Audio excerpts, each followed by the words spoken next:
안녕하세요. 금융감독원과 함께하는 불금 클래스입니다. 이번 편에서는 20%로 낮아진 법정 최고금리 인하에 대해서 자세히 알아보도록 하겠습니다.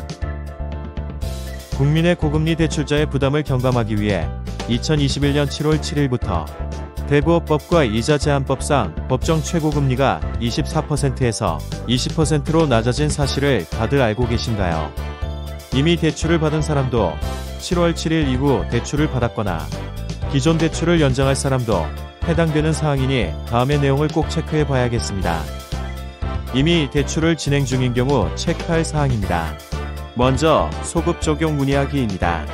저축은행, 캐피탈 카드사의 경우 최고금리 인하 취지에 동참하여 기존 대출에서도 자율적으로 적용하기로 한 만큼 해당 금융회사에 20% 이나 소급 적용 가능 여부를 직접 문의해보세요.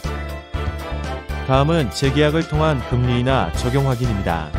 현재 금융회사가 자율적 인하가 어려운 경우라면 재계약을 통한 방법으로 금리 인하 적용이 가능한지를 확인하도록 합니다.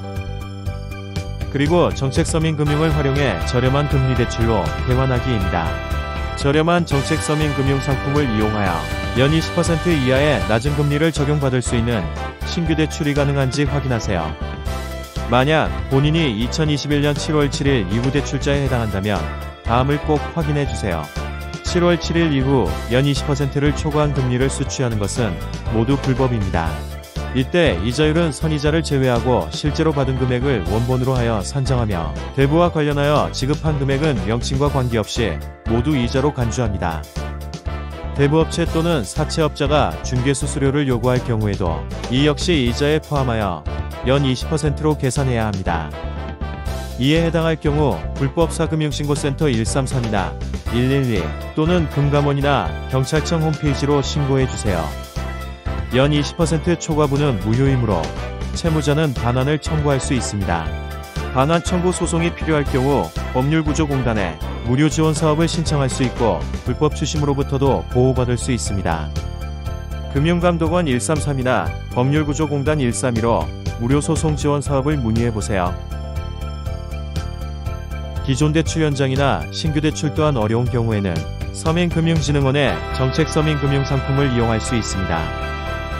저소득, 저신용자의 경우 기존 고금리 대출 연장이 어렵다면 대환을 지원하는 안전망 대출 툴을, 정책서민금융마저 어려운 경우라면 성실 상환 시 금리가 낮아지는 햇살론시고 상품을, 채무의 연체 등으로 금융상품 이용이 어렵다면 신용회복위원회를 통해 채무조정을 신청하세요.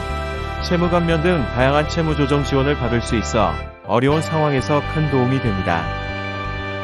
최고금리 인하 정책에 따른 저신용층의 어려움 해소를 위해 서민금융진흥원이 적극적으로 지원하고 있는데요. 서민금융진흥원은 정책서민금융상품 정보 제공뿐만 아니라 체계적으로 단계별 맞춤형 지원 체계를 구축하여 금융회사와 연계한 맞춤형 대출 비교 서비스도 제공하며 이용이 어려운 분들을 위한 신용회복위원회 채무조정 및 지자체 복지 서비스 등으로 연결시켜주기도 합니다. 금융사각지대를 없애기 위한 서민금융진흥원의 다양한 노력에 마음이 놓입니다. 오늘은 대출 부담을 줄이는 최고금리 인하 정책에 대하여 알아보았는데요. 대출 금리 부담으로 어려우시다면 반드시 확인해 보셨으면 좋겠습니다. 지금까지 불법 금융 없는 세상을 위한 불금 클래스였습니다. 감사합니다.